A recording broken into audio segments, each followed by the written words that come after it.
उर्दू सफ़ा को सब्सक्राइब कीजिए और आने वाली हर नई वीडियो के लिए घंटी दबाइए। रात का शहजादा मुसन्निफ इब्ने सफ़ी।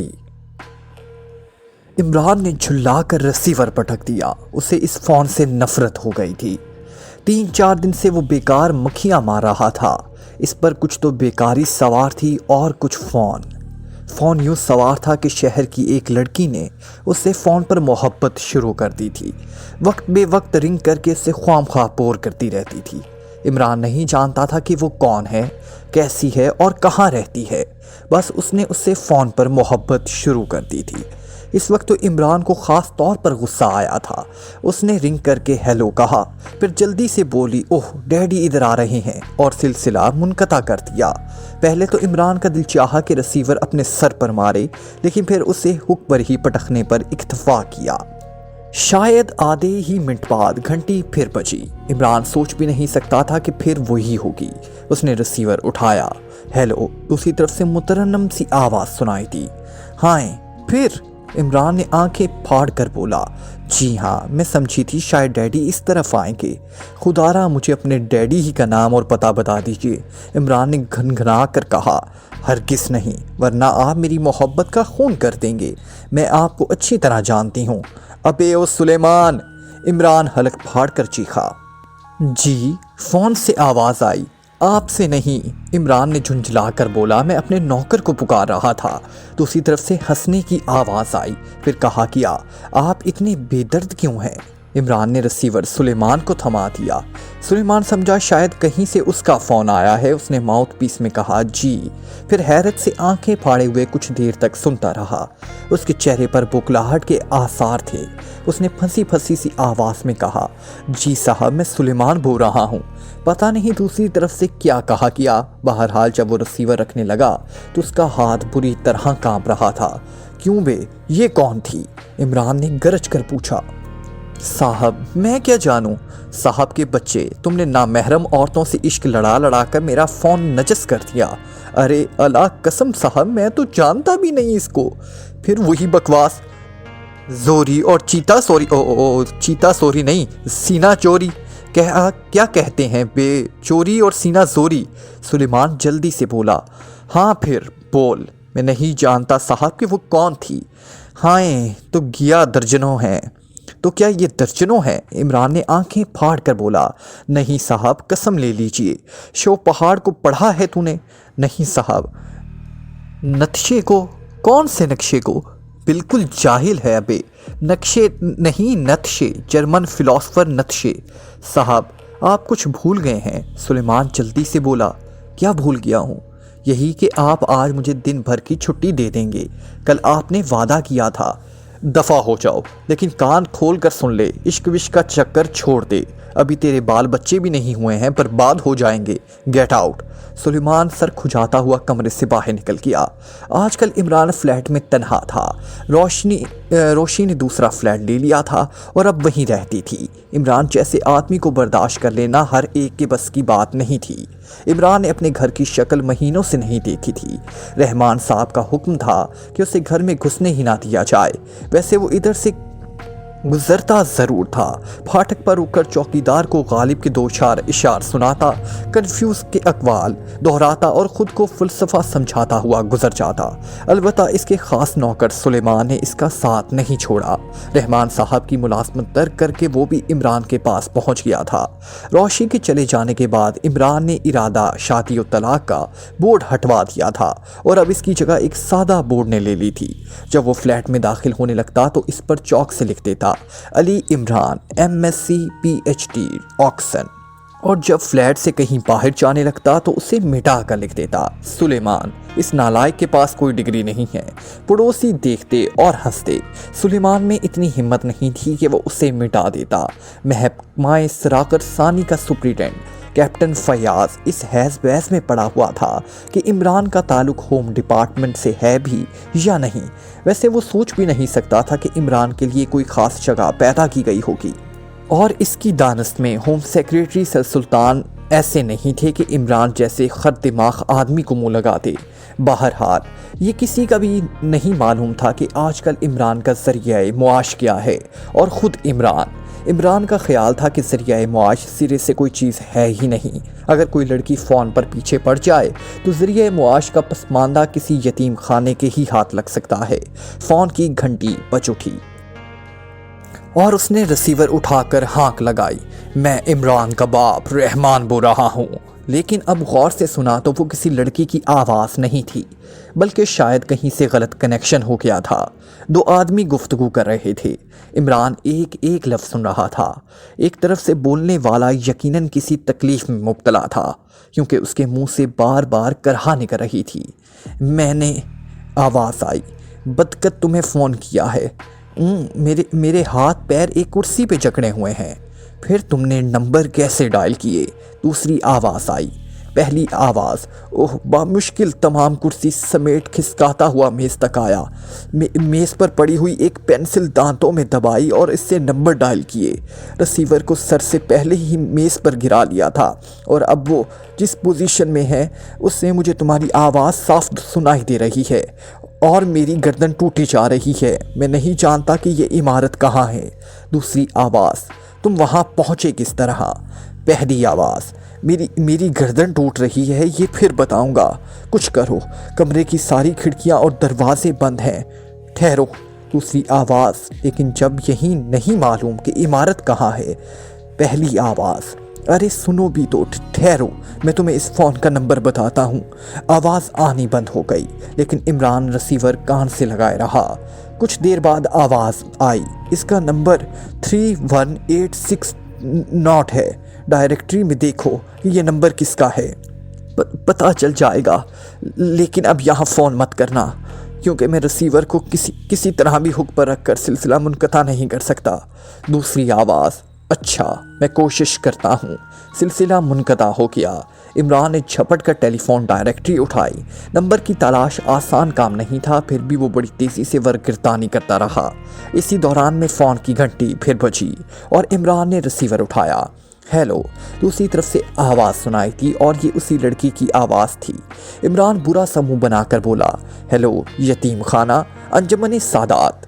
اوہ معاف کیجیے گا۔ دوسری طرف سے آواز آئی اور یہ سلسلہ منقطع کر دیا گیا۔ عمران ریسیور رکھ کر پھر ڈائریکٹری کی ورگردانی کرنے لگا، اور اس بار اسے وہ نمبر مل گیا۔ لیکن اس کی حیرت کی کوئی انتہا نہ رہی جب اس نے دیکھا کہ وہ نمبر ہوم ڈپارٹمنٹ کے سیکریٹری سر سلطان کے نجی ٹیلی فون کا ہے۔ عمران بڑی تیزی سے اپنا سر سہلانے لگا۔ اتنے میں فون کی گھنٹی پھر بجی، اور عمران سر سہلاتے سہلاتے ہاتھ روک کر اپنے سر پر تماچے مارنے لگا۔ اس بار اس نے ریسیور نہیں اٹھایا۔ گھنٹی بجتی رہی اور باہر جانے کے لیے لباس تبدیل کرتا رہا۔ آخر گھنٹی بجنا بند ہو گئی اور عمران میز سے فلیٹ ہیٹ اٹھا کر باہر آیا، لیکن وہ اس وقت بھی سائن بورڈ پر اپنا نام مٹانا نہیں بھولا۔ چونکہ سلیمان اندر موجود نہیں تھا، اس لیے اس نے اپنا نام مٹا کر اس کا نام لکھنے کی بجائے اللہ کا فضل ہے لکھ دیا۔ پھر فلیٹ کو مفصل کر کے وہ پیدل ہی اس طرف چل پڑا جہاں اس نے ایک گیراج کرائے پر لے رکھا تھا۔ گیراج سے اپنی ٹوسٹیز نکالی اور سر سلطان کے بنگلے کی طرف روانہ ہو گیا۔ آج سر سلطان کی طبیعت کچھ مستحمل سی تھی، اس لیے وہ آفس نہیں گئے تھے۔ وہ اس وقت برآمدے ہی میں ایک آرام کرسی پر نیم دراز اخبارات کے صفحات الٹ پلٹ رہے تھے۔ آج کی خبریں پڑھ چکے تھے۔ وہ ایک چھوٹے موٹے مضامین بھی دیکھ ڈالے تھے، اور اب ایڈیٹر کے نام پڑھنے والوں کے خطوط سے گزر کر اشتہارات دیکھ رہے تھے کہ عمران کی ٹوسٹیز کمپاؤنڈ میں داخل ہوئی۔ اور پھر جب انہوں نے عمران کو دیکھا تو ان کے چہرے پر حیرت کے آثار نظر آنے لگے۔ تم یہاں کیسے؟ انہوں نے پوچھا۔ عمران ابھی برآمدے میں بھی داخل نہیں ہو پایا تھا۔ میں یہ پوچھنے کے لیے حاضر ہوا ہوں کہ آپ کے پاس پڑوس میں کوئی بنگلہ تو خالی نہیں ہے کیا؟ سر سلطان اسے چند لمحے گھورتے رہے اور پھر بولے، تم مجھ سے سنجیدگی سے گفتگو کیا کرو ورنہ دونوں کان اکھاڑ لوں گا تمہارے۔ خدا کی قسم میں بالکل سنجیدہ ہوں جناب، اور میری یہ پیشن گوئی ہے کہ آپ مستقبل قریب میں کسی پریشانی میں مبتلا ہونے والے ہیں۔ میں نہیں سمجھا۔ بیٹھ جاؤ۔ بیٹھنے کا وقت نہیں ہے جناب، ہمیں جلدی کرنی چاہیے۔ عجیب آدمی ہو، کیا بک رہے ہو؟ آپ کا فون نمبر 31860 ہے نا؟ ہاں یہی ہے، لیکن कोई बंगला खाली है? यकीनन होगा। जब तक पूरी बात नहीं बताओगे। सर सुल्तान जुमला पूरा करने की बजाय उसे घूरने लगे। उन्हें इमरान के अंदाज़े गुफ्तगू पर हैरत थी। उसने आज तक उनसे इस तरह बेतकल्लुफ़ी से गुफ्तगू नहीं की थी। इमरान कम से कम अल्फाज में टेलीफोन का वाक़या दोहराने की कोशिश करने लगा। मुझे हैरत है, कहीं किसी ने किसी से मजाक न किया हो। सर सुल्तान ने कहा, आपके दुश्मनों की कमी नहीं है, इसका एतराफ़ तो आपको होगा। हाँ ठीक है, लेकिन एक ही नंबर के दो फ़ोन, ये नामुमकिन है। वैसे मेरे बंगले की पुश्त ही पे एक बंगला खाली है। तो फिर जल्दी कीजिए, शायद हमें इसका कुफल तोड़ना पड़ेगा। उसकी कुंजी मेरे पास ही है। सर सुल्तान ने उठते हुए कहा, वो मेरे एक अजीज़ की मलकियत है और किराए के लिए खाली है। फ़ोन भी है वहाँ? नहीं, अब तो नहीं है, पहले कभी था। अच्छा, तो मैं बंगले की पुश्त पर चलता हूँ, इमरान उठता हुआ बोला। सर सुल्तान उठकर अंदर चले गए। इमरान बंगले की पुश्त पर आया। दूसरे बंगले का फासला ज़्यादा नहीं था। इमरान ने टेलीफोन की तारों पर नज़र डाली और होंठों को दायरे की शक्ल देखकर सर हिलाने लगा। इतने में बंगले की कुंजी इसके पास पहुंच गई। सर सुल्तान खुद नहीं आए थे, कुंजी एक नौकर के हाथ भिजवा दी थी। साहब से कह दो खुद तशरीफ़ लाएं, इमरान ने कहा। मैं कैसे कहूँ साहब, नौकर बोला। ठहरो। इमरान ने जेब से नोटबुक निकाली, इस पर कुछ लिखा और कागज़ फाड़कर नौकर के हाथ में देता हुआ बोला, नहीं कह सकते तो ये उन्हें दे देना, जल्दी करो। नौकर चला गया।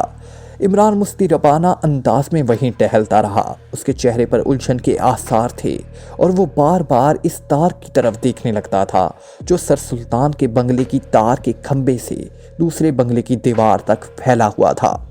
उसे तकरीबन 3 या 4 मिनट तक सर सुल्तान का इंतज़ार करना पड़ा।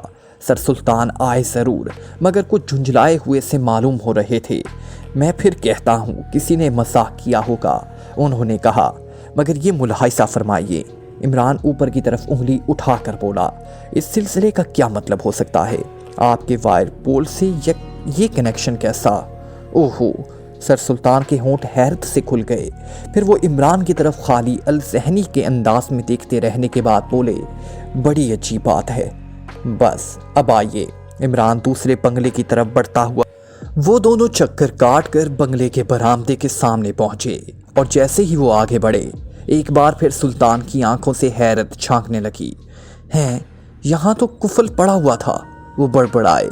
इमरान उनकी तरफ ध्यान दिए बगैर आगे बढ़ता चला गया। अब सर सुल्तान की रफ्तार भी तेज हो गई थी। इमरान ने सदर दरवाजे पर रुककर उसके बोल्ट को गौर से देखा और जेब से रुमाल निकालकर अपने हाथ पर लपेट लिया। फिर उसी हाथ से दरवाजे को धक्का देता हुआ अंदर दाखिल हो गया। सर सुल्तान खामोश थे।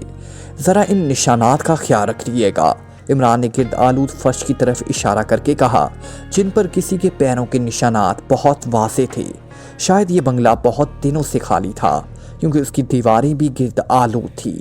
इमरान पैरों के निशानात देखता हुआ आगे बढ़ता रहा, हत्ता कि वो एक कमरे के दरवाजे पर रुक गया। इमरान रुक गया क्योंकि दरवाज़ा बंद था। उसने मुड़कर सर सुल्तान की तरफ देखा जो उससे पहले से ही घूर रहे थे।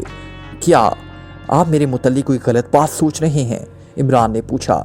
नहीं, लेकिन दरवाज़ा खोलो, आपकी इजाज़त से।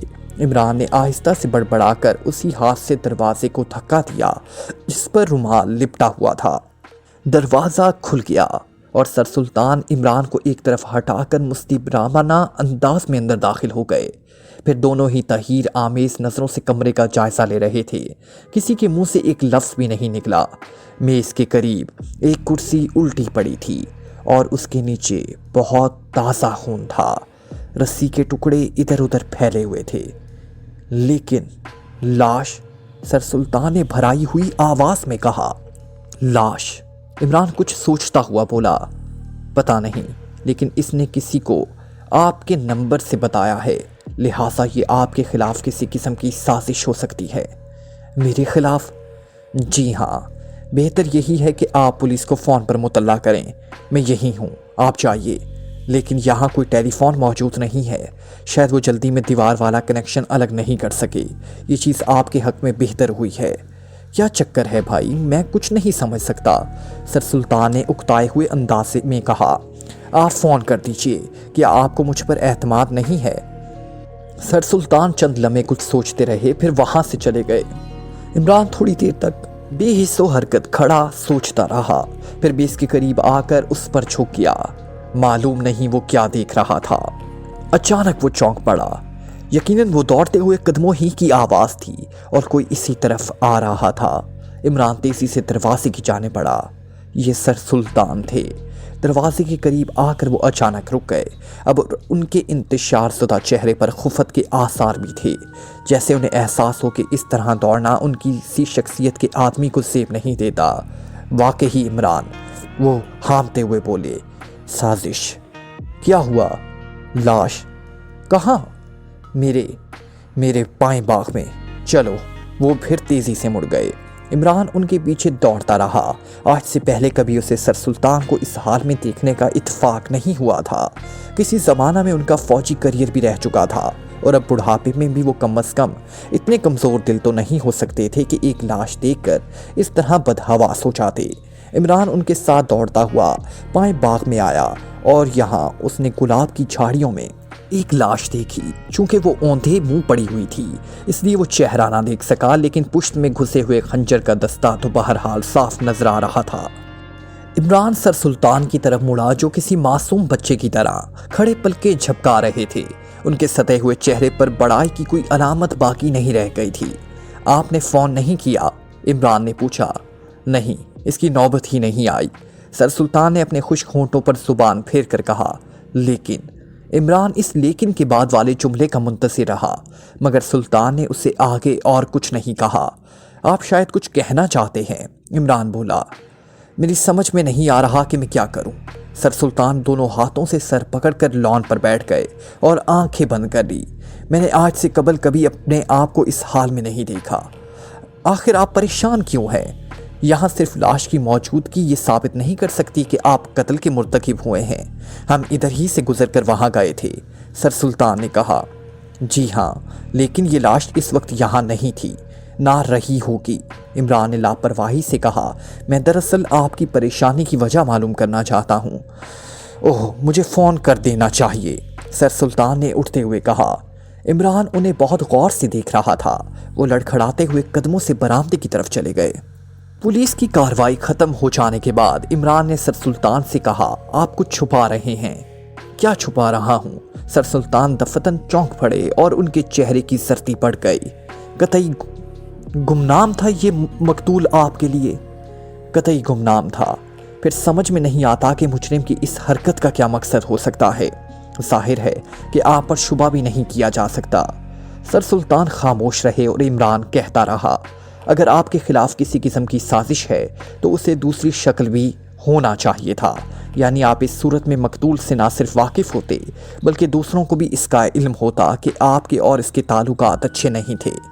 ठीक है, फिर आपकी परेशानी फजूल है।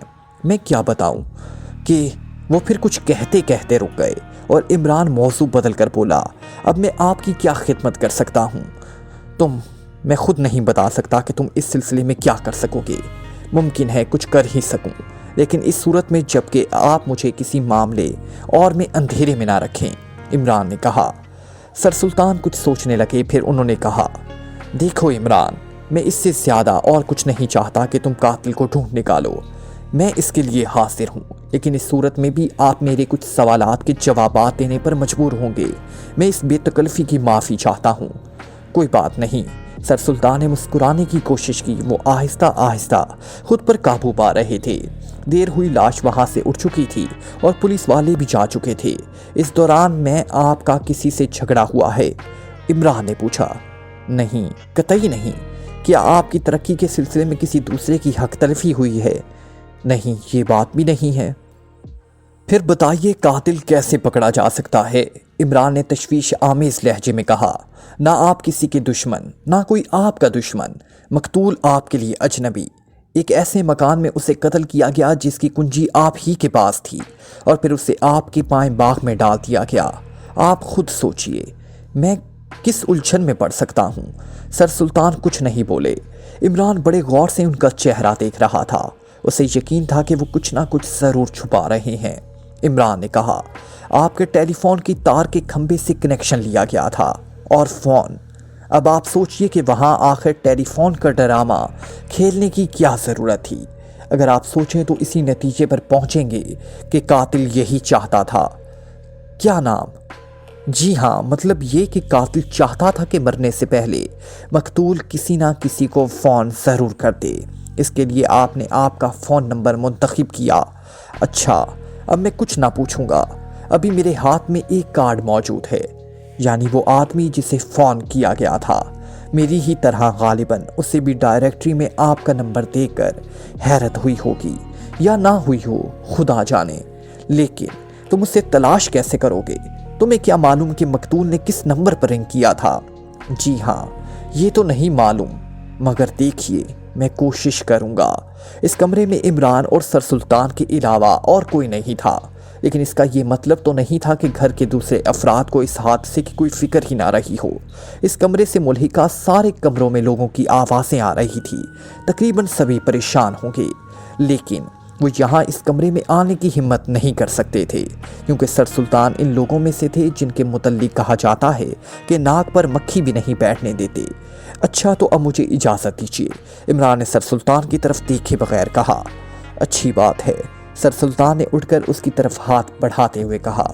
जैसे ही वो उठे, उनके कपड़ों से एक छोटी सी तस्वीर निकलकर फर्श पर गिरी पड़ी और वो बड़ी फुर्ती से उसे उठाने के लिए झुके। इमरान का हाथ मुसाफिये के लिए फैला ही रह गया, लेकिन तस्वीर पर उसकी नज़र पड़ ही गई। हालांकि सर सुल्तान ने उसे उठाने में जल्दी की थी। इमरान को ऐसा महसूस हुआ जैसे सर सुल्तान सहनी तौर फतूर में मुब्तला हैं। ये तस्वीर उल्लू की थी, कैमरा फोटो उल्लू की तस्वीर, जिसे शायद सर सुल्तान अपने कपड़ों में छुपाए हुए थे। उन्होंने इमरान की तरफ चोरों की तरह देखा और छींपते हुए अंदाज में मुस्कुरा दिए। अपने मामलात आदमी खुद ही समझ सकता है, इमरान आहिस्ता से बड़बड़ाया। ऐसे ही वाक़यात में मेरी खोपड़ी उलट देते हैं, मैं पागल हो जाता हूँ, फिर लोगों को मुझसे शिकायत होती है। क्या बात है? मैं इस तस्वीर के मुतल्लिक़ कुछ पूछना चाहता हूँ, क्योंकि इसकी पुश्त पर खून का छोटा सा धब्बा मौजूद है और शायद कुछ तहरीर भी है। सर सुल्तान ने एक लंबी सी सांस ली और आरामदेह कुर्सी पर गिर गए। बता सकता हूँ, लेकिन तुम मुझे पागल समझोगे, उन्होंने थोड़ी देर बाद कहा। मैं वादा करता हूँ कि ना समझूंगा, इमरान ने किसी ऐसे नासमझ बच्चे के से अंदाज में कहा जो हर हाल में अपनी बात मनवाने पर तुल गया। सर सुल्तान ने वो तस्वीर उसकी तरफ बढ़ा दी। इमरान उनके करीब ही एक कुर्सी पर बैठकर उसे देखने लगा। तस्वीर के पुश्त पर खून का धब्बा बहुत नुमाया था और अभी उसकी रंगत में ज़्यादा तब्दीली नहीं वाक़या हुई थी, और वो तहरीर मानी खेज भी थी और मुसीका खेज भी। सिर्फ 3 लफ्ज़ थे, रात का शहजादा, किसी ज़हीन बच्चे की शरारत। इमरान सर सुल्तान की आंखों में देखता हुआ बोला, लेकिन मुझे ये तस्वीर इसी लाश पर रखी हुई मिली थी। सर सुल्तान ने कहा, आज वो बच्चा रात को सोते वक्त ज़रूर डरेगा। इमरान संजीदगी से बोला, फिर उल्लुओं की तरह दीदे नचाकर कहेगा, जनाबे वाला, अगर ये लाश पर मिली थी तो आप उसे अब तक छुपाए क्यों रहे? मैं हकीकतन अब सिर्फ यही मालूम करना चाहता हूँ, क्या तुम भी मुझ पर किसी किस्म का शुक्वा कर सकते हो? सर सुल्तान ने कहा। इमरान कुर्सी का हत्था खटखटाता रहा, कुछ बोला नहीं, लेकिन वो अब भी सर सुल्तान की आंखों में देख रहा था। बस अब जाओ दफतन, सर सुल्तान ने उकताए हुए लहजे में कहा। मेरी समझ में नहीं आता कि मैं ये बात कहाँ से शुरू करूँ। अगर आपकी समझ में नहीं आता तो फिर मुझे ही शुरू करने की इजाज़त दीजिए, इमरान ने कहा। क्या इस तस्वीर के मुतल्लिक मैं अपनी यादाश्त पर जोर दे सकता हूँ? तो क्या तुम इसके बारे में कुछ जानते हो? यकबायक सर सुल्तान सीधे होकर बैठ गए। यकीनन, क्या जानते हो? यही कि दुनिया का एक पुरइसरार तरीन आदमी आपके पीछे पड़ गया है। कौन? तुम इसके मुतल्लिक क्या जानते हो? देखिए, अब मैं जा रहा हूँ, इमरान उठता हुआ बोला। उसके मुतल्लिक फिर कभी गुफ्तगू करूँगा। हो सकता है कि मैं इस आदमी तक पहुँच ही जाऊँ जिसे मकतूल ने फ़ोन किया था। मेरा दावा है कि वो आपके बंगले के आसपास ही मंडला रहा होगा। इमरान को तवक्को थी कि सर सुल्तान उसे ज़रूर रोकेंगे, लेकिन सर सुल्तान ने बैठे ही बैठे अलविदाई मुसाफिया के लिए हाथ बढ़ा दिया। हकीकत ये थी कि इमरान इस तस्वीर के मुतल्लिक कुछ भी नहीं जानता था। वैसे उसने अपनी दानिश में उड़ने की कोशिश की थी। इसका ख्याल था कि वो सर सुल्तान से तस्वीर के बारे में सब कुछ उगलवा लेगा, लेकिन सर सुल्तान इस मामले में बिल्कुल ही ठुस साबित हुए। इमरान ने किसी पुरअसरार आदमी का तस्करा करके थोड़ी देर के लिए उनके चेहरे पर हैरत के आसार ज़रूर पैदा कर दिए थे, लेकिन वो खुद से कुछ कहने की बजाय इमरान के आगे बढ़ने का इंतज़ार करते रहे। और इमरान को समझना आसान काम नहीं था। वो चलते चलते रुक कर बोला, लाश की तस्वीरें हासिल करके मुझे भिजवा दीजिएगा। मैं नहीं चाहता कि कैप्टन फयाज से इस मसले पर उलझूं। आप जानते ही होंगे कि हम दोनों के ताल्लुकात कितने अहमकाना हैं। फिर वो जवाब का इंतज़ार किए बगैर कमरे से निकल गया। इमरान का ख्याल 100% दुरुस्त निकला। सर सुल्तान के बंगले से थोड़े ही फासले पर एक आदमी नजर आया जो इस तरह खड़ा था जैसे उसे किसी का इंतज़ार हो। लिबास से खुशहाल मालूम होता था। इमरान की कार उसके करीब से गुजर गई।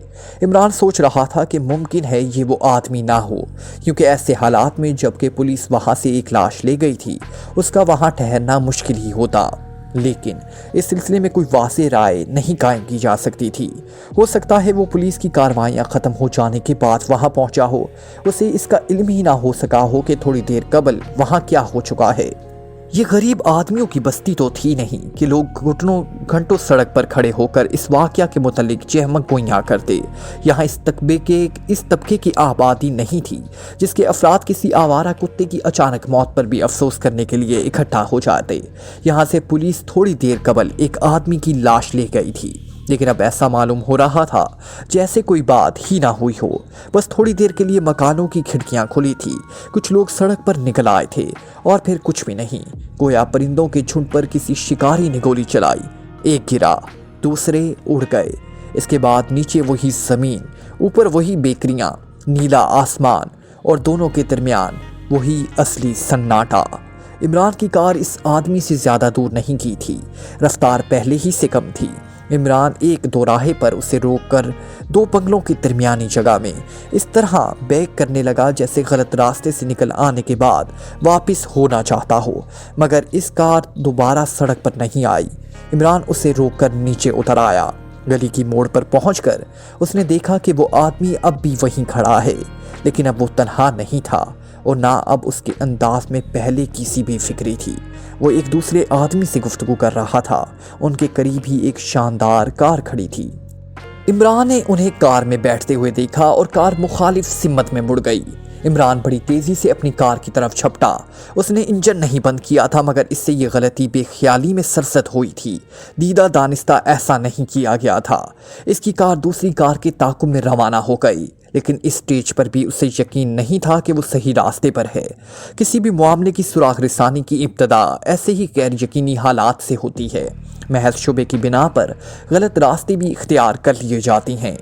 कभी कभी ऐसा भी होता है कि वो गलत रास्ता ही सुराग रसां को उसकी मंजिल तक पहुंचा देता है, यानी वो हकीकतन गलत रास्ता नहीं होता। और फिर इमरान तो इसका कायल था कि जैसे कोई मगनी स्तार पर उल्टे सीधे हाथ चलाते चलाते कोई धुन निकाल लेता है। इस तरह एक सुराग रसां की बेमकसद भाग दौड़ भी आखिरकार उसे मंजिल तक पहुंचा ही देती है। वो अगली कार का ताक़ुब करता रहा। अब वो शहर के सबसे ज़्यादा बारौनक हिस्से में था। कार फगारों की कंपाउंड में दाखिल हुई। ये यहाँ के बहुत बड़े होटलों में से था और अब इमरान ने दूसरे आदमी को करीब से देखा। ये फगारों के मैनेजर के अलावा और कोई नहीं था। इमरान की कार भी कंपाउंड में दाखिल हो चुकी थी और उनके पीछे ही पीछे होटल में दाखिल हुआ। इमरान समझा था कि शायद मैनेजर अपने कमरे में ही जाएगा, लेकिन वो और उसका साथी डाइनिंग हॉल ही में एक खाली मेज़ के गिर्द बैठ गए। दो कुर्सियां खाली थी। इमरान तीर की तरह उनकी तरफ किया और बड़े बेतकल्लुफ़ाना अंदाज में कुर्सी खींचकर बैठ गया। इन दोनों ने उसकी इस हरकत को हैरत और गुस्से की नज़र से देखा। जवाब में इमरान भी हैरत से मुंह खोले उन्हें बारी बारी से घूर रहा था। उसके अंदाज से ऐसे मालूम हो रहा था जैसे उसे अचानक अपनी किसी गलती का एहसास हो गया हो। फिर कबल उसके वो दोनों कुछ कहते, इमरान बड़ी संजीदगी से बोला, और फिर जब आपने टेलीफोन डायरेक्टरी की वर्करतानी की तो उससे वो नंबर मिल गया, लेकिन वो नंबर होम सेक्रेटरी सर सुल्तान का था। क्यों? क्या मैं गलत कह रहा हूँ? मैनेजर का साथी मुंह खोलकर कुर्सी की पूंछ से टिक गया। उसकी आंखों से खौफ झांकने लगा था। इमरान ने यह तब्दीली अच्छी तरह महसूस की, लेकिन मैनेजर ने झुल्लाए हुए लहजे में कहा, आप कौन हैं और क्या चाहते हैं? मैं आप दोनों का भला चाहता हूँ। और दरवेश की सदा क्या है? इमरान ने जवाब दिया, میرا خیال ہے کہ میں نے اس سے پہلے آپ کو کبھی نہیں دیکھا۔ مینیجر غرایا۔ اگر آپ نے دیکھا بھی ہوتا تو کیا فرق پڑتا؟ ہونے والی باتیں ہو کر ہی رہتی ہیں۔ مثلاً اس پینسل پر دانتوں کے نشان موجود ہیں، جس دانتوں میں دبا کر آپ کے نمبر ڈائل کیے گئے تھے، اور یہ طے شدہ بات ہے کہ مقتول مرنے سے پہلے ایک کرسی پر جھگڑا ہوا تھا اور وہ سر سلطان کے پڑوس کے ایک خالی بنگلے میں تھا۔ یہ بات بھی معلوم ہو گئی ہے کہ تار سر سلطان کے وائر پول سے دوسرے بنگلے تک لے جایا گیا تھا۔ آہا، آپ نہیں سمجھے، پھر سے سمجھیے، بالکل یوں۔ میں نہیں سمجھا کہ آپ کیا کہہ رہے ہیں۔ مینیجر نے بات کاٹ دی، لیکن اب اس کی آواز میں کپکپاہٹ تھی۔ میں یہ کہہ رہا ہوں کہ آپ اس وقت وہاں پہنچے تھے جب لاش اٹھ چکی تھی۔ کیسی لاش؟ مینیجر کے ساتھی نے تھوک نگل کر پوچھا۔ اچھی لاش، یعنی میرا مطلب یہ ہے کہ وہ خراب نہیں ہوئی تھی، عمران نے جواب دیا۔ اب آپ ہمارا وقت برباد کر رہے ہیں، مینیجر نے سنبھال لیا۔ اجنبیوں سے بے تکلف ہونے کی کوشش کرنا بدتمیزی ہے، صرف اس صورت میں جناب، عمران دیدے نچا کر بولا، جب وہ اجنبی عورتیں ہو۔ آپ براہ کرم یہاں سے اٹھ جائیے ورنہ، مینیجر سے اسے گھورنے لگا۔ اچھا اب سنیے، عمران نے سنجیدگی سے کہنا شروع کیا، شاید آپ کو علم نہیں کہ بڑے آفیسروں اور وزراء کے ٹیلی فون عام ٹیلی فون سے مختلف ہوتے ہیں، یعنی ایکسچینج میں ان کے میٹر سے ایک چھوٹا سا ٹیلی پرنٹر بھی اٹیچ ہوتا ہے، یعنی ادھر آپ نے ان کے نمبر ڈائل کیے اور ادھر وہاں آپ کے نمبر کھٹا کھٹ چھپ گئے۔ اس طرح دونوں کی طرف کے نمبر چھپ جاتے ہیں۔ اب آپ غالباً سمجھ گئے ہوں گے کہ میں سیدھا یہیں کیسے پہنچ گیا۔ عمران نے یہ گپ کچھ اس انداز میں ہانکی کہ اچانک مینیجر کے چہرے پر زردی پھیل گئی۔ اس کے ساتھی کی حالت تو اس سے ابھی بھی زیادہ ابتر تھی۔ ایسا معلوم ہو رہا تھا جیسے اس کے پھیپھڑوں میں مزید سانسوں کے لیے جگہ ہی نہ رہ گئی ہو۔ آپ کون ہیں؟ مینیجر نے خوفزدہ آواز میں پوچھا۔ کیا آپ یہ بتانے کی ضرورت باقی رہتی ہے کہ میں کون ہو سکتا ہوں؟ پولیس، 100% جناب، عمران سر ہلا کر بولا۔ اب آپ جو کچھ بھی کہیں گے سوچ سمجھ کر کہیں گے۔ میں نہیں جانتا کہ یہ سب کیسے ہوا، مینیجر آہستہ سے بڑبڑایا۔ کیا ہم کسی تنہائی میں نہیں چل سکتے؟ عمران نے کہا۔ آپ بھی معزز آدمی ہیں، میں نہیں چاہتا کہ یہ بات عام آدمیوں میں پھیلے۔ اوہ، آپ کا بہت بہت شکریہ، مینیجر جلدی سے بولا۔ میرے آفس میں چلیے۔ عمران نے خود ہی گفتگو چھیڑ دی، ان کے بولنے کا انتظار نہیں کیا۔ اسے دوسرے بنگلے میں ہلاک کر کے لاش سر سلطان کے کمپاؤنڈ میں ڈال دی گئی تھی۔ آپ کو فون کرنے کے لیے سر سلطان کے نمبر استعمال کیے گئے۔ میں تو آپ کو یہ بھی بتا سکتا ہوں کہ مقتول نے فون پر آپ سے کیا بات کہی تھی۔ مینیجر کچھ نہیں بولا۔ عمران اس کے چہرے پر نظر جمائے ہوئے تھا، پھر اس نے کچھ دیر بعد پوچھا، مقتول کون تھا؟ فگاروں کا ایک حصے دار، مسٹر کرار، مینیجر نے مرداسی آواز میں جواب دیا۔ کرار اور حصے دار کا قافیہ مجھے پسند آیا، بہرحال مگر جناب وہ چکر کیا تھا؟ میں کسی چکر سے واقف نہیں، مینیجر نے کہا، نہ یہ جانتا ہوں کہ وہ وہاں پہنچے کس طرح۔ بلا شبہ آپ یہ نہیں جانتے کہ مقتول وہاں کیسے پہنچا تھا، لیکن چکر سے تو آپ واقف ہیں۔ اس سلسلے میں آپ جھوٹ بول کر کامیاب نہیں ہو سکتے، کیونکہ میں اس گفتگو کے ایک ایک لفظ سے واقف ہوں جو آپ دونوں کے درمیان فون پر ہوئی۔ مینیجر پھر خاموش ہو گیا۔ بتا دینے میں آپ کا فائدہ ہے، عمران نے کہا، اور دوسری صورت میں آپ اپنی خطرناک پوزیشن سے تو واقف ہی ہیں، کیونکہ معاملہ ہوم ڈپارٹمنٹ کے سیکریٹری کا ہے۔ مینیجر سر جھکائے گہری گہری سانسیں لیتا رہا۔ ہاں جلدی کیجیے، میرے پاس وقت کم ہے، ورنہ آپ کو اس کا جواب بھی دینا پڑے گا کہ لاش سر سلطان کے کمپاؤنڈ میں کیوں ڈالی گئی تھی، اور شاید آپ کے فرشتے بھی اس کا جواب نہ دے سکیں۔ ویسے آپ یہ تو جانتے ہوں گے کہ کسی بات کو اگلوانے کے سلسلے میں پولیس والے جہنم کے فرشتوں سے کم نہیں ہوتے۔ گونگے، بہرے اور اندھے، صرف ان کے ہاتھ مشینوں کی طرح چلتے رہتے ہیں، ورنہ بول سکتے ہیں اور نہ سن سکتے ہیں اور نہ وہ دیکھ سکتے ہیں۔ لیکن کیا یہ ضروری ہے کہ آپ میرے بیان پر یقین ہی کر لیں؟ اس کا فیصلہ میں خود کروں گا، عمران نے نرم لہجے میں کہا۔ آپ نہیں کر سکتے، لیکن میں آپ کی زبان سے کچھ نہ کچھ سننا ضروری سمجھتا ہوں۔ مینیجر تھوڑی دیر تک کچھ سوچتا رہا، پھر اس نے کہا کہ کرار صاحب ایک آدمی کے چکر میں تھے۔ ان کا خیال تھا کہ انہوں نے اس آدمی پر قابو پا لیا تو مالا مال ہو جائیں گے۔ وہ آدمی کون ہے یہ انہوں نے نہیں بتایا تھا، البتہ میں یہ جانتا ہوں کہ کرار صاحب کی زندگی کا بیشتر حصہ جنوبی افریقہ میں گزرا تھا۔ اور وہ آدمی وہیں سے تعلق رکھتا تھا۔ کیا وہ آج کل یہی ہے؟ عمران نے پوچھا۔ جی ہاں، کرار صاحب نے تو یہی بتایا تھا۔ کہاں ہے اور کون ہے؟ یہ تو مجھے معلوم نہیں کہ وہ کون ہے، لیکن اتنا جانتا ہوں کہ اس کا قیام سیٹ داؤد کے مہمان خانے میں ہے۔ شاید آپ کو علم ہو کہ سیٹ داؤد کی تجارت افریقہ میں بھی ہے اور یہاں اکثر ان کے پاس افریقی تاجر آتے رہتے ہیں۔ اس کے لیے انہوں نے خاص طور پر ایک مہمان خانہ بنا رکھا ہے۔ عمران صاحب نے سر ہلا کر رہ گیا۔ وہ کچھ سوچ رہا تھا، پھر اس نے کچھ دیر بعد پوچھا، کرار نے آپ کو اس کا نام یا حلیہ تو یقیناً بتایا ہوگا؟ جی نہیں، نہ میں نے پوچھا اور نہ انہوں نے بتایا۔ ویسے میں انہیں بہت قریب سے جانتا تھا۔ وہ کیمیا گری کے خبط میں مبتلا تھے اور مجھے اس موضوع سے ذرا برابر بھی دلچسپی نہیں تھی، کیونکہ یہ چیز بالکل منشیات کی طرح آدمی کے وجود سے چمٹ جاتی ہے۔ کرار صاحب ویسے بھی کافی دولت مند تھے، لیکن سونا بنانے کا خبط ان پر بری طرح سوار تھا۔ 24 گھنٹے وہی چکر۔ اچھا، مجھے کرار صاحب کا پتہ نوٹ کرا دیجئے، عمران نے جیب سے نوٹ بک نکالتے ہوئے کہا۔ 13 مارسٹن روڈ، وہ وہاں تنہا رہتے ہیں۔ ان کی آرا، مجھے تو ان کے کسی بھی عزیز کا علم نہیں ہے، انہوں نے کبھی کسی کا تذکرہ ہی نہیں کیا۔ آپ کی تعریف، عمران نے مینیجر کے ساتھی کی طرف دیکھ کر کہا۔ میرے اسسٹنٹ مسٹر تنویر۔ اچھا، صرف ایک سوال اور، عمران نوٹ بک بند کر کے جیب میں رکھتا ہوا بولا۔ کیا کرار صاحب نے آپ سے کہا تھا کہ اس شخص پر قابو پانے کے لیے اسے آپ کی مدد کی ضرورت بھی پیش آ سکتی تھی؟ جی ہاں، انہوں نے کہا تھا۔ ان کا خیال تھا کہ وہ بہت خطرناک اور انتہائی چالاک آدمی ہے اور ایک بڑا مجرم بھی، لہٰذا میں ان کی مدد کرنے پر تیار تھا، کیونکہ مجھے مجرموں سے ذرا برابر بھی ہمدردی نہیں ہوتی۔ خوب، عمران مسکرایا۔ آپ کو تو پولیس آفیسر ہونا چاہیے تھا۔ اچھا جناب، بہت بہت شکریہ، ہو سکتا ہے میں پھر آپ کو تکلیف دوں، میں ہر خدمت کے لیے حاضر ہوں، مینیجر نے بڑے خلوص سے کہا۔ تھوڑی ہی دیر بعد عمران کی کار ماسٹن روڈ کے 13ویں بنگلے کے کمپاؤنڈ میں داخل ہوئی۔ بنگلہ شاندار تھا اور پائیں باغ کی حالت سے کرار کی خوش مزاقی ظاہر ہو رہی تھی۔ عمران کی کار پورٹیکو میں جیسے ہی رکی، ایک قوی ہیکل آدمی داہنے بازو کے کمرے سے نکل کر باہر برآمدے میں آ گیا۔ اس پر نظر پڑتے ہی عمران نے ایک طویل سانس لی۔ عمران اس سے اچھی طرح واقف تھا۔ یہ پنٹو تھا، ایک پیشہ وار مکہ باز جس کا شمار شہر کے بدماشوں میں ہوتا تھا۔ وہ بھی عمران سے نہ صرف واقف تھا بلکہ احسان مند بھی تھا۔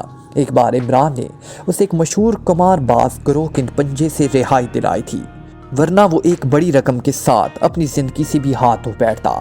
عمران کو کار سے اترتے دیکھ کر وہ اس کی طرف لپکا۔ ارے آپ ادھر، اس نے بوکھلائے ہوئے لہجے میں کہا، یعنی آپ ادھر کیسے پھول پڑے؟ پلٹو، میں ایک ضرورت سے آیا ہوں، عمران اس کے ساتھ برآمدے میں داخل ہوتا ہوا بولا۔ میرے لائق کوئی خدمت؟ عمران بابو، میں ساری زندگی آپ کا احسان یاد رکھوں گا اور ساتھ ہی ساتھ یہ بھی کہتا رہوں گا کہ آپ اپنی صلاحیتیں بیکار ضائع کر رہے ہیں۔ اگر آپ صرف تھوڑی سی توجہ دیتے تو دنیا کے اچھے مکار بازوں میں آپ کا شمار ہو سکتا تھا۔ مجھے آپ کے وہ موقع کبھی نہ بھولیں گے جب آپ نے رکسٹن کے گروہ پر برسائے تھے۔ کچھ لوگ کہتے ہیں کہ میں بین بڑی اچھی طرح بجا سکتا ہوں، عمران نے سنجیدگی سے کہا، لیکن فی الحال اس تذکرے کو رہنے ہی دو۔ مرنے سے قبل میں ایک بار اس مسئلے پر ضرور غور کروں گا کہ مجھ میں کس قسم کی صلاحیتیں زیادہ ہیں۔ آپ جو کچھ بھی فرمائیے، میں ہر کام کے لیے حاضر ہوں۔ تم کرار کے ملازم ہو؟ جی ہاں، میں انہیں مکہ بازی سکھاتا ہوں۔ آپ تشریف رکھیے، آپ کے لیے کافی بنوا دوں یا کولڈ ڈرنک؟ عمران ایک آرام کرسی پر بیٹھتے ہوئے بولا۔ کیا کرار صاحب پچھلی رات؟ مگر ٹھہرو، کیا تم مستقل طور پر یہیں مقیم ہو؟ جی ہاں، کرار صاحب مجھ پر بہت مہربان ہیں، انہوں نے مجھے ایک کمرہ دے رکھا ہے اور میرے آرام کا خیال رکھتے ہیں۔ پچھلی رات وہ تم بنگلے میں ہی تھے؟ عمران نے پوچھا۔ کیوں، کیا بات ہے؟ پنٹو بے اختیار چونک پڑا۔ میری بات کا جواب دو پنٹو۔ جی ہاں، مگر نہیں، وہ صرف 9:30 بجے تک یہاں تھے، اس کے بعد سے شاید اب تک واپس نہیں آئے۔ یہ کوئی ایسی تشویشناک بات بھی نہیں؟ کیوں؟ عمران نے سوال کیا۔ جی نہیں، وہ اکثر 3 دن تک یہاں نہیں آتے، مگر آپ یہ کیوں پوچھ رہے ہیں؟ کیا انہیں کوئی حادثہ پیش آ گیا ہے؟ پنٹو، تم فی الحال صرف میرے سوالات کا جواب دو، اس کے بعد جو کچھ بھی پوچھو گے بے طریق بتا دوں گا، بہتر ہے۔ کیا کرار صاحب کو کوئی حادثہ پیش آ سکتا تھا؟ جی دیکھیے، بات دراصل یہ ہے، مجھ میں اتنی ہمت نہیں کہ آپ سے کچھ چھپا سکوں۔ لیکن اتنا آپ جانتے ہوں گے کہ بعض معاملات میں بڑے آدمی بھی بے ضمیری رکھتے ہیں۔ ہاں میں جانتا ہوں اور تمہاری اس صفت سے بھی واقف ہوں کہ تم وعدہ خلافی نہیں کرتے۔ تم نے مجھ سے ایک بار وعدہ کیا تھا کہ اب اچھے آدمیوں کی طرح زندگی بسر کرو گے اور تم اس پر قائم ہو، لیکن ہاں میرا خیال ہے کہ تم کرار صاحب کو ان کے احسان کے عوض کسی الزام سے بچانا چاہتے ہو۔ جی ہاں، پنٹو اطمینان کی سانس لے کر بولا، بالکل یہی بات ہے۔ لیکن پنٹو، تم یہ سن کر افسوس ہوگا کہ آج دوپہر کو کرار صاحب قتل کر دیے گئے ہیں۔ کیا؟ پنٹو اچھل کر 2-3 قدم پیچھے ہٹ گیا۔ ہاں، ان کا قتل پر اسرار حالات میں ہوا ہے۔ میرے خدا! پنٹو مضطربانہ انداز میں اپنی پیشانی رگڑنے لگا۔ اس لیے یہ پوچھنا ضروری ہے، ممکن ہے تمہیں اس کے متعلق کچھ معلوم ہو؟ عمران نے کہا۔ کیا آپ یہ سمجھتے ہیں کہ اس قتل میں میرا ہاتھ ہے؟ تم پھر غلط سمجھے۔ میں پہلے ہی کہہ چکا ہوں کہ تم اپنے وعدہ کے مطابق عرصہ سے باعزت طور پر زندگی بسر کر رہے ہو۔ میرا مطلب یہ ہے کہ کرار صاحب کو اس حادثے کا اندیشہ پہلے سے رہا ہوگا۔ کیوں؟ ایسا تھا یا نہیں؟ میرا خیال ہے کہ تھا۔ پنٹو کچھ سوچتا ہوا بولا، اور انہوں نے مجھ سے کسی غیر ملکی کا تذکرہ کیا تھا جو شاید سیر داؤد کے مہمان خانے میں مقیم ہیں۔ وہ تذکرہ کس قسم کا تھا؟ ان کا کہنا تھا کہ اگر وہ کسی طرح قابو میں آ جائے تو بہت بڑے مالی فائدہ حاصل ہو سکتا ہے۔ کیا کرار ہی ایسا آدمی تھا؟ جی نہیں، اس سے پہلے میں نے ان کی زبان سے اس قسم کی گفتگو کبھی نہیں سنی تھی، حالانکہ مجھے ان کے ساتھ رہتے 6 ماہ کا عرصہ گزر چکا ہے۔ انہوں نے مجھے بتایا تھا کہ وہ غیر ملکی ایک بہت بڑا مجرم بھی ہے۔ نام تو بتایا ہوگا؟ جی نہیں، انہوں نے کہا تھا کہ شاید انہیں اس سلسلے میں میری مدد کی ضرورت پیش آئے۔ عمران سوچ میں پڑ گیا۔ جب پنٹو جیسا خطرناک آدمی کرار کے پاس موجود تھا تو اسے فگارو کے مینیجر سے مدد طلب کرنے کی کیا ضرورت تھی؟ پنٹو اس کے لیے آگ کے سمندر میں بھی چھلانگ لگا دیتا، اور پھر پنٹو پڑھا لکھا آدمی تھا۔ یہ چیز کرار کے بھی علم میں ہی رہی ہوگی، لہٰذا یہ سوچنا ہی فضول ہے کہ پنٹو ٹیلی فون ڈائریکٹری میں کرار کے بتائے ہوئے نمبر نہ تلاش کر پاتا، مگر ہو سکتا ہے کہ یہاں فون ہی نہ ہو۔ کیا یہاں فون ہے؟ عمران نے پنٹو سے پوچھا۔ جی ہاں۔ عمران پھر سوچنے لگا، یہاں فون بھی موجود ہے، پھر آخر اس نے مدد کے لیے فگارو کے مینیجر کو ہی کیوں رنگ کیا؟ اس کا مطلب یہی ہو سکتا ہے کہ فگارو کا مینیجر بھی اس معاملے میں گہری دلچسپی رکھتا ہے۔ یہ اور بات ہے کہ بات بگڑ جانے پر وہ اس سے بے تعلقی ظاہر کرے۔ تم سے کرار صاحب کس قسم کی مدد چاہتے تھے؟ عمران نے پنٹو کو پھر مخاطب کیا۔ کیا آپ خود ہی نہیں سوچ سکتے کہ وہ مجھ سے کس قسم کی مدد چاہتے رہے ہوں گے؟ میں ابھی آپ کو بتا چکا ہوں کہ وہ کسی خطرناک آدمی کے چکر میں تھے۔ انہوں نے تمہیں اپنا پلان بھی بتایا ہوگا؟ جی نہیں، میں پلان سے واقف نہیں تھا، البتہ یہ ضرور جانتا ہوں کہ ایک آدمی نے ان کی توجہ اس افریقی تاجر کی طرف مبذول کرائی تھی۔ کس نے؟ فگارو کے مینیجر نے۔ اوہ! عمران نے ایک طویل سانس لیا اور پنٹو کی آنکھوں میں دیکھنے لگا۔ تھوڑی دیر تک وہ خاموش رہے، پھر پنٹو نے عمران پر سوالات کی بوچھار کر دی اور عمران نے اسے سب کچھ بتا دیا، علاوہ اس کے کہ وہ فگارو کے مینیجر سے پہلے ہی مل چکا ہے۔ اچھا پنٹو، عمران بولا، یہ بتاؤ مگر اچھی طرح سوچ کر، کیا کرار نے تم سے خاص طور پر اس بات کا تذکرہ کیا تھا کہ وہ یہ سب کچھ فگارو کے مینیجر کی ایما پر کر رہا ہے؟ ٹھہریے، واقعی اس کے متعلق مجھے سوچنا پڑے گا کہ یہ بات کیسے نکلی تھی، مگر کیا آپ فگارو کے مینیجر پر بھی اس سلسلے میں کسی قسم کا شبہ کر رہے ہیں؟ اب تم میری بات کا جواب دو، لیکن تمہیں اس کا جواب بھی دینا پڑے گا کہ تم نے یہ کیوں پوچھا ہے۔ میں یقیناً جواب دوں گا، مجھے یہ کوئی گہری سازش معلوم ہوتی ہے۔ ہاں دیکھیے، مجھے یاد آ گیا کہ کرار صاحب کے منہ سے یہ بات غالباً غیر ارادی طور پر نکل گئی کہ اس معاملے میں فگارو کے مینیجر کا بھی ہاتھ ہے، لیکن اس کے بعد انہوں نے اس طرح اسے ٹالنے کی کوشش کی تھی جیسے اس بات کی کوئی اہمیت نہ ہو۔ شکریہ پینٹو، عمران نے سر ہلا کر بولا۔ اب تم کیا کہنا چاہتے ہو؟ یہی کہ کرار صاحب بے داغ آدمی نہیں تھے، ان کا دامن بھی جرم کے دھبوں سے باق نہیں تھا، اور یہ بات شاید مجھے آج سے 15 دن پہلے معلوم ہوئی تھی۔ وہ شراب کے سمگلر تھے اور فگارو کا مینیجر بھی اس جرم میں برابر کا شریک تھا۔ تمہیں یہ بات کیسے معلوم ہوئی پینٹو؟ ایک رات وہ بہت زیادہ نشے میں تھے، اسی حالت میں انہوں نے سب کچھ اگلنا شروع کر دیا۔ شاید اس رات فگارو کے مینیجر سے کسی بات پر ان کا جھگڑا ہو گیا تھا۔ غالباً آپ سمجھ گئے ہوں گے۔ بالکل سمجھ گیا پینٹو، ایک بار پھر شکریہ۔ یہاں تمہارے علاوہ اور کون ہے؟ 3 نوکر، किरार के किसी रिश्तेदार से वाकिफ़ हो? मेरा ख्याल है कि उनका कोई रिश्तेदार नहीं, लेकिन मैं वसूख से नहीं कह सकता। उन्होंने कभी किसी का तस्करा नहीं किया। मैं उसके मुतल्लिक नौकरों से गुफ्तगू करना चाहता हूँ। ठहरिए, मैं उन्हें बुलाता हूँ। पेंटू चला गया और थोड़ी देर बाद वो 3 नौकरों के साथ वापस आया, लेकिन उनसे भी इमरान को करार की आज़ा के मुतल्लिक कुछ ना मालूम हो सका। तकरीबन 15 या 20 मिनट तक वो इनसे सवालात करता रहा। फिर उसने पेंटू से कहा कि वो बंगले की तलाशी लेना चाहता है। जाहिर है कि पेंटू इस पर एतराज़ नहीं कर सकता था, क्योंकि खुद उसे अपनी गर्दन भी इस केस में फंसती नजर आ रही थी। दिन डूबते ही इमरान फिर सर सुल्तान के बंगले में जा पहुंचा। सर सुल्तान चंद दूसरे बड़े ऑफिसरों के साथ लॉन पर बैठे हुए थे। इनमें इमरान के वालिद मिस्टर रहमान भी थे। मिस्टर रहमान सीबीआई के डायरेक्टर जनरल थे। सर सुल्तान इमरान को देखते ही इन लोगों से माजरत करके उठ गए। फिर वो इमरान को अपने साथ ड्राइंग रूम में लाए। क्यों, क्या खबर है? तुम्हारे बाप ने तुम्हें देखकर बहुत बुरा समूह बनाया था। सर सुल्तान ने मुस्कुरा कर कहा, बाप हर हाल में बाप होता है, ख्वाह बेटे को इसका मुंह बनाना पसंद हो या नापसंद हो। खबर यह है कि जनाब के मरने वाले का नाम किरार था और क्यामगाह मार्स्टन रोड पर है। 13वां बंगला, मकतूल डी हैसियत आदमी था। तुम वाकई ही हीरो में तोले जाने के काबिल हो, सर सुल्तान ने कहा। सीबीआई वाले अभी तक कुछ भी नहीं मालूम कर सके। वो शराब का स्मगलर था, मगर उल्लू ने उसकी जिंदगी में स्मगल आउट कर दी। क्या मतलब? क्या आप मुझे जनूबी अफ्रीका के मुतल्लिक कुछ भी नहीं बताएंगे? इमरान ने बड़ी मासूमियत से पूछा, लेकिन सर सुल्तान इस तरह उछल पड़े जैसे बुच्छू ने डंक मारा हो। आखिर आप इससे डरते क्यों हैं?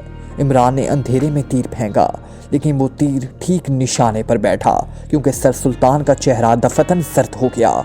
तुम सचमुच हैरत अंगेज सलाहियतों के मालिक हो, वो मुस्तिराबाना अंदाज में बोले।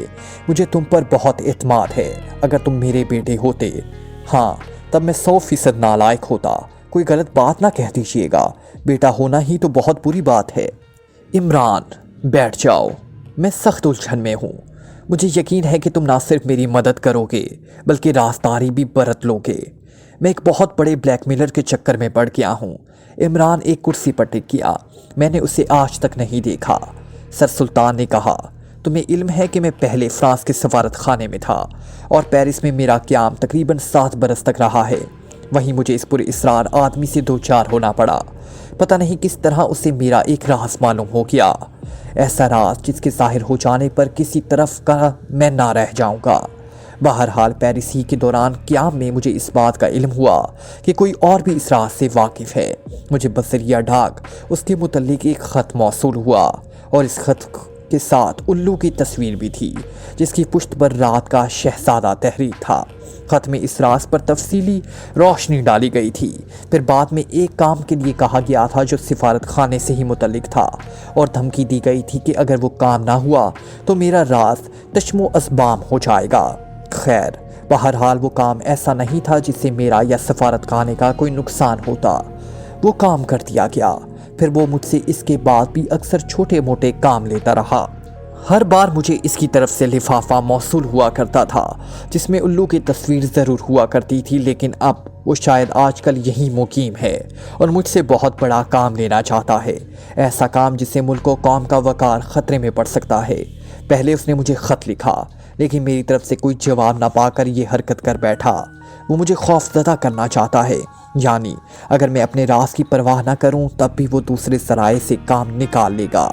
इसका मतलब यही हो सकता है कि ये मुझे जान से मार देने की धमकी है, यानी जिस तरह वो मेरे पड़ोस में एक वारदात करके दिन दिहाड़े लाश मेरे कंपाउंड में डाल किया, इस तरह मुझे भी ख़त्म कर सकता है। क्यों, क्या ख्याल है? सर सुल्तान खामोश होकर इमरान की तरफ देखने लगे। जाहिर है, इमरान बोला, आप मुझे अपना राज नहीं बताएंगे? हरगिज़ नहीं, कभी नहीं।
press the bell icon